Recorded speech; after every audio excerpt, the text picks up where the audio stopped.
Isang babae din ang pinatay sa saksak ng dati niyang live-in partner sa Santa Cruz, Davao del Sur.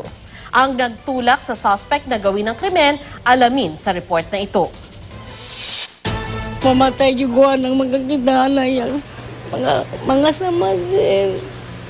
Alapos diri dughan liog sa luyo. Ingon ang doktor karon grabe kay pagpatay niya kay hunat tanan hunat.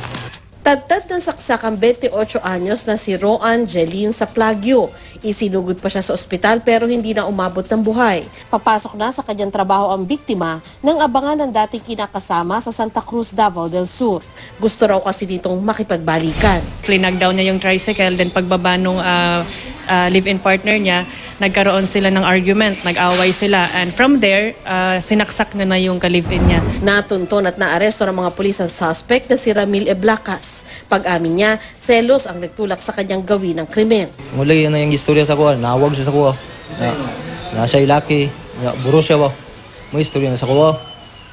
Pero nung tana po ko sa kauban po sa yung trabaho niya nga uyab ba, laki. Tsaka tinuod ba, sa nahalagi daw, taga-Astorga. Itinanggi naman niya ng ina ng biktima. Ayaw raw makipagbalikan ng biktima hindi dahil may iba siyang karelasyon, kundi dahil nanggugulpi raw ang suspect. Ipapahil og kaso sir, dili siya mosugot nga pailan kay naluoy siya sa iyang bana. Ingko nga ikaw maluoy pero siya wa siya kaluoy sa imo ha. Mahaya po sir pero